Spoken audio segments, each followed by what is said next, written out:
Assalamualaikum warahmatullahi wabarakatuh. Perkenalkan, nama saya Salsa Amali Rizky dengan NPM 2410386 dari kelas 4B.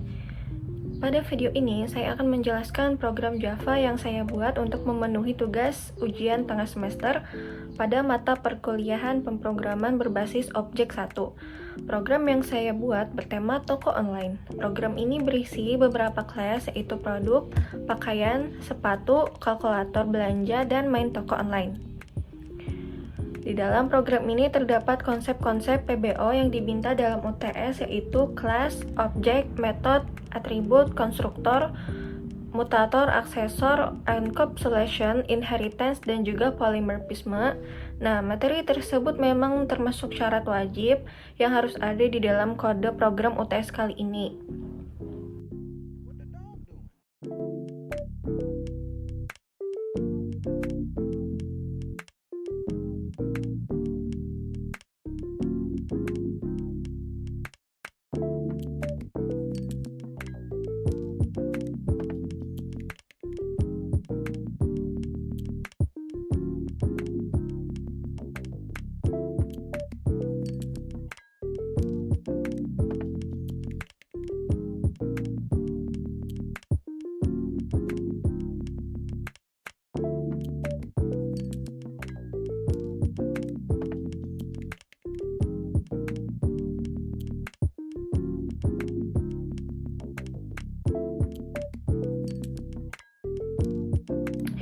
Yang pertama, saya akan menjelaskan kelas produk.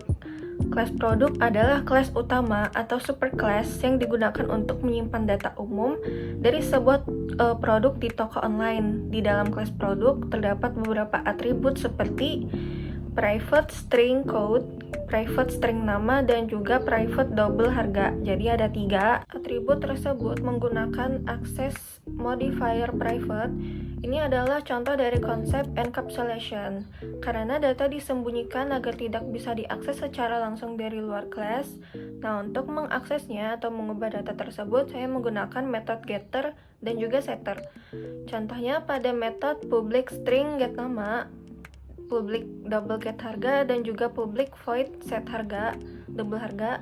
Nah, untuk metode set harga ini termasuk mutator karena digunakan untuk mengubah nilai atribut. Sedangkan get harga dan juga get nama termasuk asesor karena digunakan untuk mengambil nilai atribut. Konsep ini sesuai dengan materi encapsulation, di mana instance variable dibuat private lalu diakses menggunakan metode public.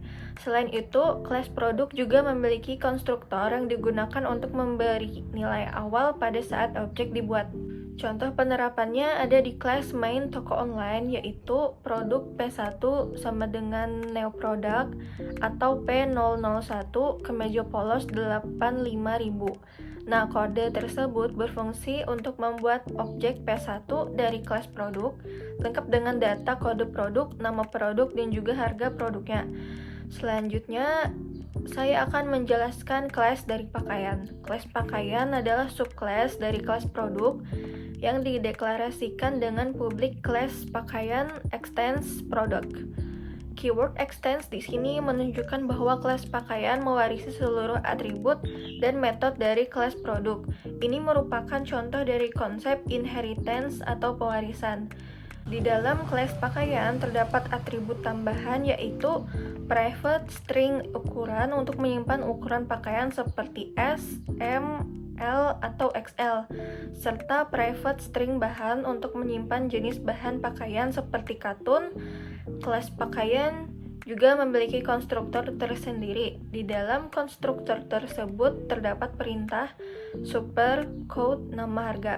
Perintah super ini digunakan untuk memanggil konstruktor milik superclass, yaitu kelas produk. Selain itu, kelas pakaian juga memiliki setter dan getter untuk atribut tambahan tadi. Contohnya public void set ukuran dan public string get ukuran. Kelas pakaian juga melakukan overriding pada metode info. Overriding berarti subclass yang membuat ulang metode yang sudah ada di superclass. Pada metode info di kelas pakaian, program akan menampilkan informasi produk secara umum dari kelas produk. lalu menambahkan informasi spesifik seperti kategori ukuran dan juga bahan pakaian. Berikutnya adalah kelas sepatu. Sama seperti pakaian, kelas sepatu juga merupakan subkelas dari kelas produk yang menggunakan konsep inheritance. Di dalam kelas sepatu terdapat atribut tambahan untuk menyimpan ukuran sepatu dan jenis sepatunya. Contoh pembuatan objeknya di kelas main toko online adalah sepatu SP1 sama dengan Neo sepatu atau SP01 sneakers running 350.000 dengan ukuran 42 sneakers. Kelas sepatu ini juga melakukan overriding pada method info. Jadi ketika method info dipanggil dari objek sepatu, maka yang akan tampil adalah informasi khusus mengenai produk sepatu tersebut. Selanjutnya, saya akan menjelaskan kelas kalkulator belanja. Kelas kalkulator belanja berisi metode-metode untuk menghitung total belanjaan dan mencetak struk di dalam kelas ini. Terdapat contoh implementasi dari metode overloading. Overloading adalah penggunaan beberapa metode dengan nama yang sama, tetapi memiliki parameter yang berbeda. Dalam materi PBO, overloading termasuk ke dalam salah satu bentuk polimorfisme. Contohnya, overloading pertama ada pada metode hitung total. Ada metode public double hitung total produk P untuk menghitung total belanja satu item, lalu ada public double hitung total produk P integer jumlah untuk menghitung berdasarkan jumlah barang, dan ada juga public double hitung total produk P integer jumlah double diskon persen yang untuk menghitung total belanja yang sudah dipotong diskon. Selain itu ada satu lagi metode, yaitu public double hitung total yang digunakan untuk menghitung total belanja dari beberapa produk sekaligus yang disimpan di dalam array. Jadi semua metode tersebut memiliki nama yang sama persis, yaitu hitung total, tapi parameternya berbeda-beda. Selain pada metode hitung total, kelas ini juga menerapkan overloading pada metode cetak struk. Contohnya adalah public void cetak struk untuk mencetak struk satu item, public void cetak struk untuk cetak struk dengan jumlah barang, dan void cetak struk double diskon persen untuk mencetak struk beserta diskonnya. Sekarang kita masuk ke kelas main toko online. Kelas main toko online adalah kelas utama yang berisi metode main, yaitu public static void main. Metode main ini merupakan pintu utama atau tempat pertama kali program Java dijalankan. Di dalam kelas ini saya membuat beberapa project. Contohnya perintah produk P1 sama dengan neo produk P001 kemeja polos 85.000 digunakan untuk membuat objek produk biasa, kemudian produk P2 sama dengan neo produk P002 celana jeans menggunakan konstruktor alternatif, yaitu produk dibuat hanya dengan kode dan nama saja. Setelah itu, harga produk P2 diubah menggunakan setter melalui perintah P2 set harga 150.000 dan ditampilkan kembali menggunakan getter P2 get harga. Nah, di bagian ini menunjukkan demonstrasi dari penggunaan mutator dan aksesor yang sudah dijelaskan sebelumnya. Kemudian saya juga membuat objek dari subkelas pakaian dan sepatu. Perintah pakaian PK1, neo pakaian PK01 blouse wanita 120.000 M katun digunakan untuk membuat objek pakaian. Dan juga sepatu SP1 neo sepatu SP01 sneakers running 350.000 42 sneakers untuk membuat objek sepatunya.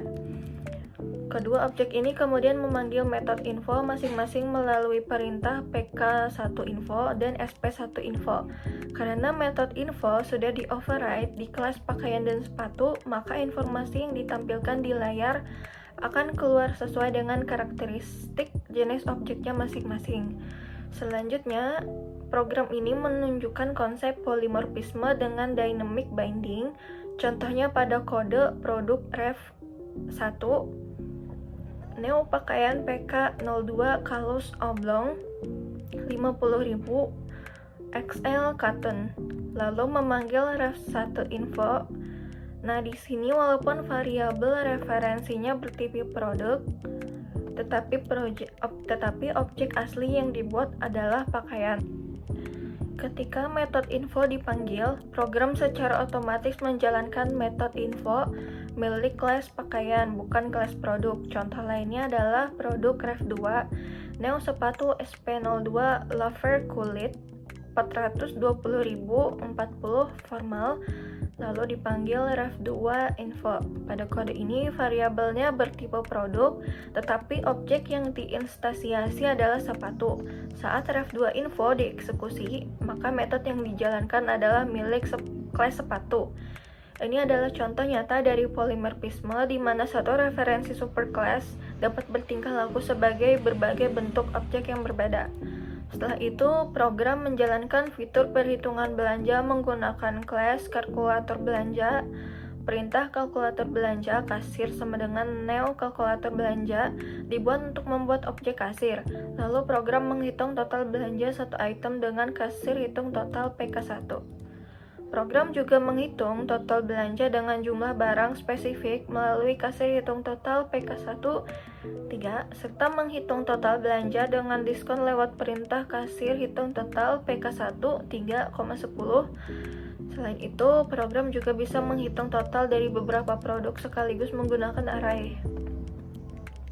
Melalui kode produk daftar PK1, SP1, dan P2, dan kasir hitung total daftar, array yang berisi campuran produk pakaian, sepatu, dan produk biasa tersebut akan dihitung dan dijumlahkan seluruh total harganya oleh sistem. Terakhir, program akan mencetak struk belanjaan ke layar. Perintah kasir cetak struk PK1 digunakan untuk mencetak struk satu item pakaian. Perintah kasir cetak struk SP1 2 digunakan untuk mencetak struk produk sepatu dengan jumlah 2 buah. Dan perintah kasir cetak struk P2 1 5 ini digunakan untuk mencetak struk produk celana jeans dengan jumlah 1 buah dan diskon sebesar 5%. Bagian penutup ini kembali menegaskan penggunaan konsep overloading karena metode cetak struk dipanggil dengan nama yang sama namun parameter input yang berbeda-beda. Demikian penjelasan dari program toko online yang saya buat untuk OTSPBO1 ini. Oke, jadi ini adalah coding source code-nya. Yang pertama ini ada main toko online. Yang kedua ini ada kalkulator belanja. Yang ketiga ada pakaian. Yang keempat ada produk. Dan yang kelima terakhir ada sepatu. Di sini aku merunningnya di bagian main toko online. Nah, ini adalah hasil dari outputnya setelah di running.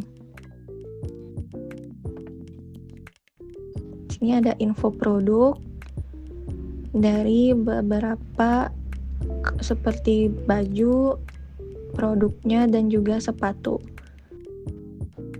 Terima kasih atas perhatiannya. Mohon maaf jika ada kesalahan kata. Wassalamualaikum warahmatullahi wabarakatuh.